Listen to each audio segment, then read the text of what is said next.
Good morning, everybody. I'm Greg Giglio, principal of Homestead High School, and coming to you with another of our weekly video messages. And I have a guest with us today. And so before I get into my presentation, I'm going to introduce to you our new college and career counselor, Vicky Salazar. And so Hi. I probably shouldn't call you new anymore. You've been here for a semester, so you're a little bit newer than that, or older than that, I guess you'd say. But for those who, and there's probably a lot of us who've never met you because they're not on campus, can you give us a little bit about your background, where you grew up, where you went to school, that kind of thing? Of course. So, born and raised in Sunnyvale, I have lived here my whole life. I actually attended Fremont High School, so in the district, rival schools, but it's okay.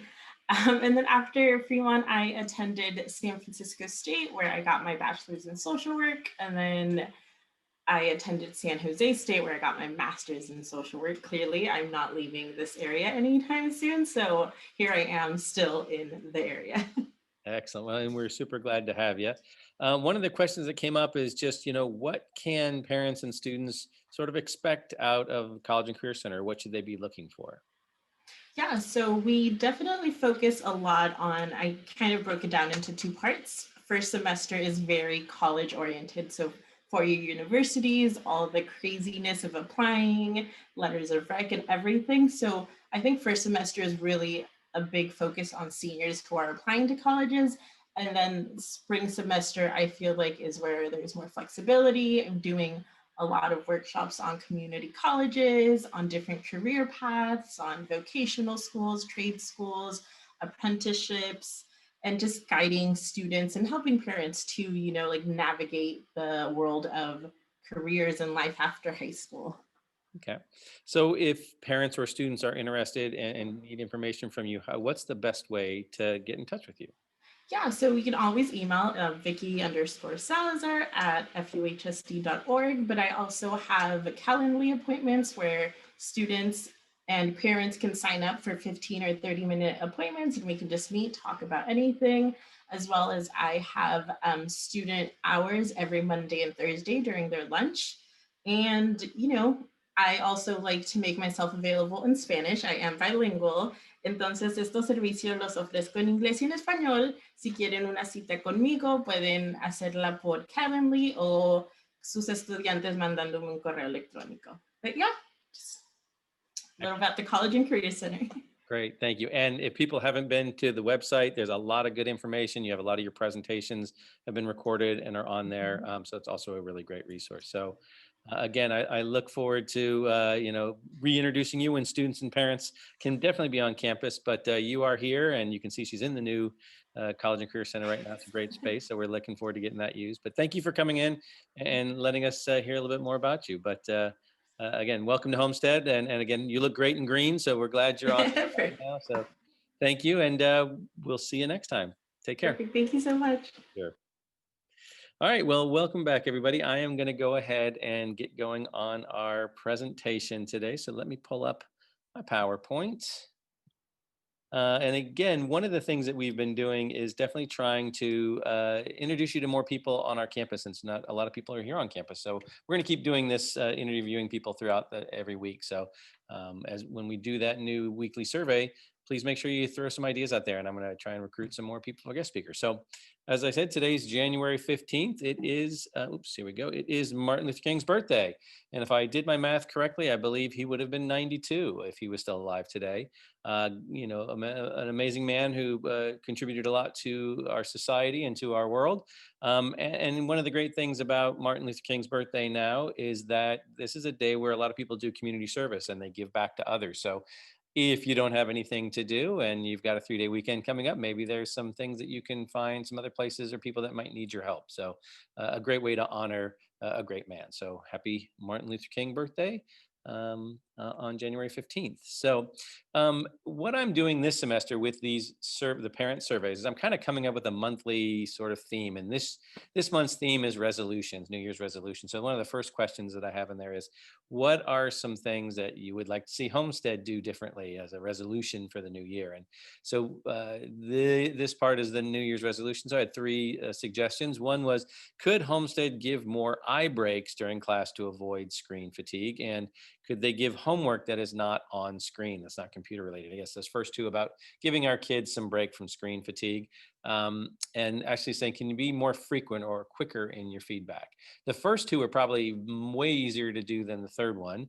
But what I should explain too is that my goal is to give this information to our staff each week and see if they can't start incorporating some of these resolutions into their work. So again, looking at for breaks and that kind of stuff might be a little bit easier to do.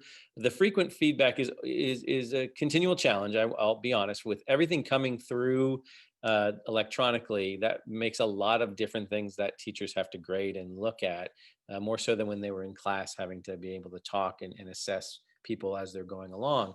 And again, so some things can be done really quickly, some things take a little bit longer. But again, a goal is to always give you timely feedback. So I will be sure to remind our teachers that that's an important thing for our students and our parents. Questions. They're going to move into some of the questions that came up.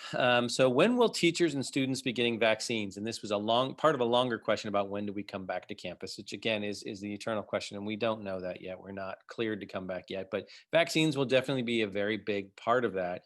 And so we are really eagerly waiting to hear when we all get our vaccines. And so there hasn't been a date given for any specific dates for when vaccines are coming out for students or for staff. But what we're sort of hearing is probably by the end of January, beginning of February, they're going to start moving into that second tier of people who are going to get vaccinated. The first tier were, the frontline heroes, those folks that are doctors, nurses, nursing home residents, and workers. And then they're going to move into essential workers, which is phase two, which is where teachers are, along with grocery clerks and grocery employees, people over the age of 65, that kind of thing. And so starting to get some of that coming. But again, as you know, the vaccines are a little bit delayed, but we're hoping January, February is really when that's going to start rolling. Um, we haven't really heard any information about students yet, but one thing to keep in mind is they're not all students are going to be able to be vaccinated. So if you are getting the Pfizer vaccine, that's been only recommended for folks who are 16 and above, where Moderna has been for 18 and above. So that means most of our freshmen and sophomores probably would not be able to be vaccinated. So I doubt that that's going to be a requirement for returning to campus. But it will be a big, once we start getting a lot of our students and our staffs, which mean, and when we talk about staff, we're talking about teachers, paraeducators, office staff, custodians, child nutrition, cafeteria workers, coaches, any volunteers that come on campus, that kind of thing. So that's a lot of folks. But if we do that, that is going to make people feel a lot safer and actually keep us a lot safer.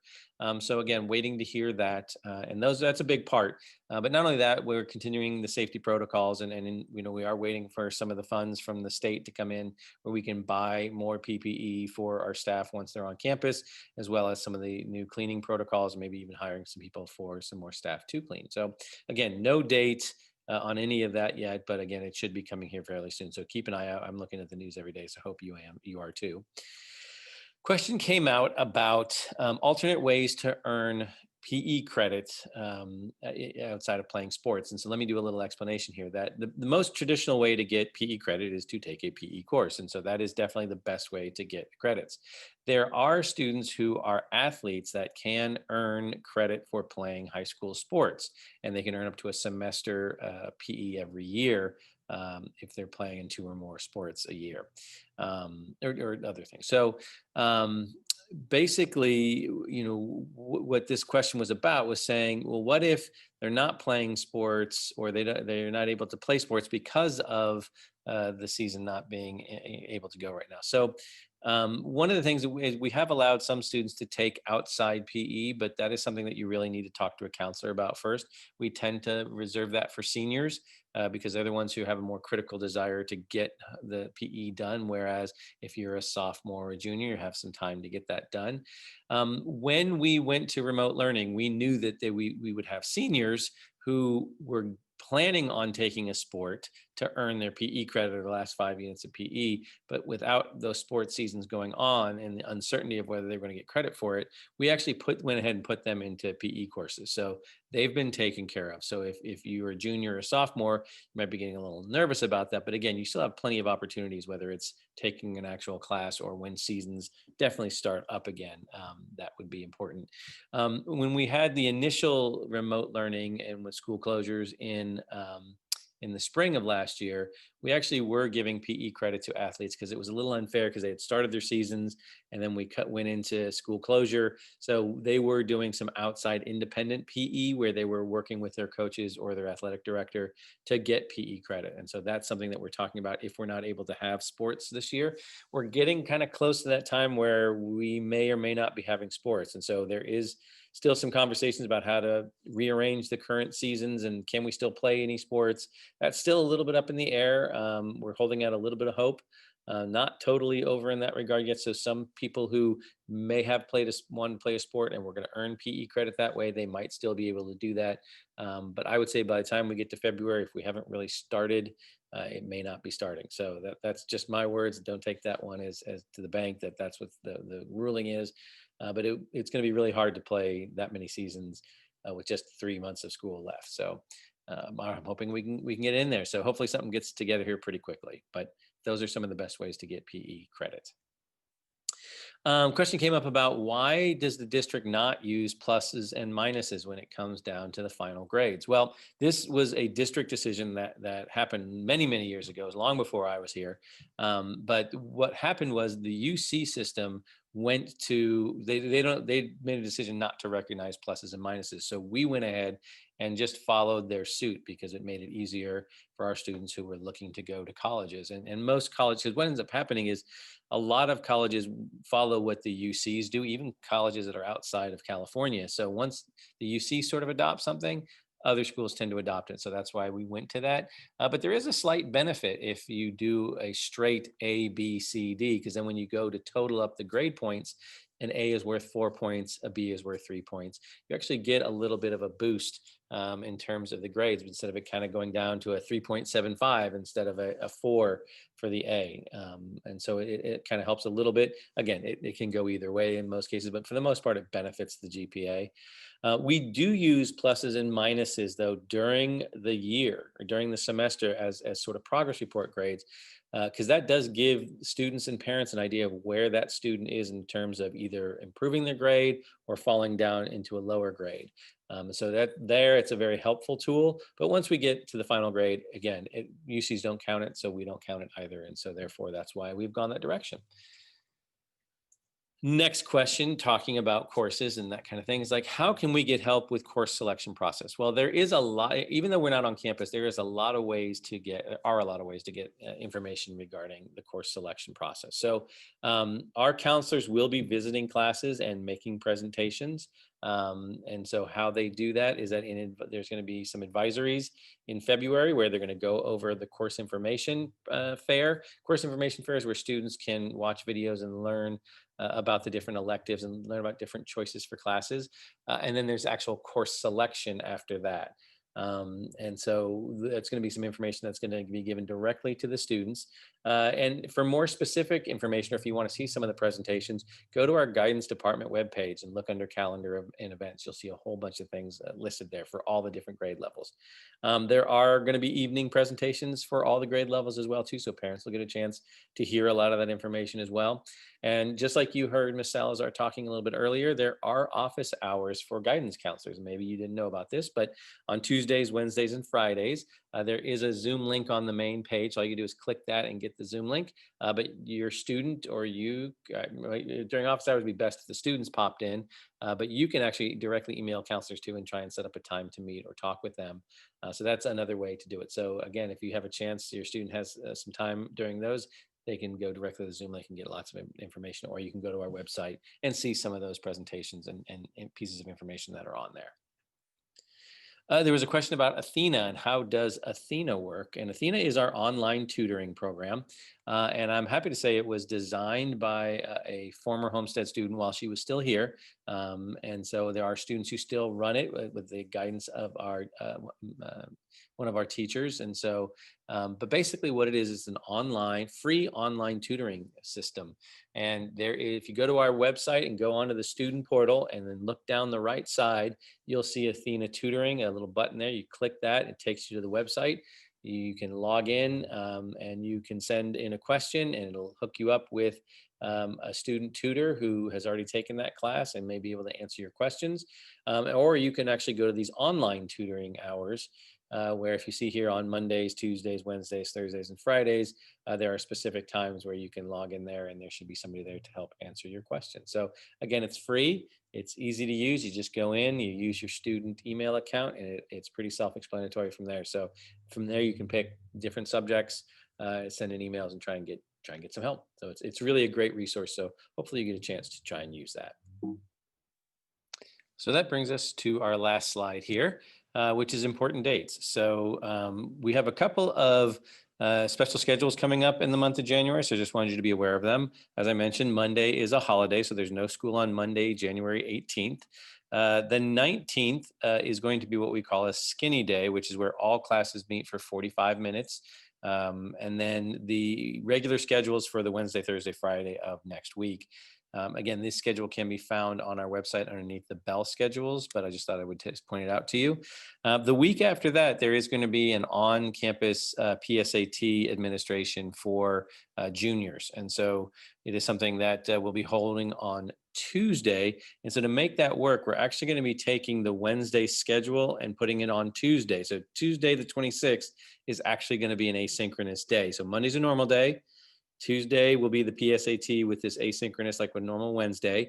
And on the Wednesday, we'll do the Tuesday schedule. And then the 28th and 29th, Thursday and Friday, will also be regular schedule. So again, these you can see these more visually on our website if you go to our Bell Schedules page. And then also just want to point out to you, you'll be getting some information coming home, but there is on February 3rd, a Safer Choices presentation. And so this is going to be something that's going to go to all our students. It's about how to stop sexual harassment, how to have healthy relationships, how to respect boundaries. It's a pretty important topic for high school students these days. So we'll be sending information and the schedule to come pretty soon, so you see what it looks like. So again, thank you for coming today. Please remember to send in your survey responses so I can continue doing these. And I'll come back next week with another guest. Thanks a lot. Take care and talk to you later.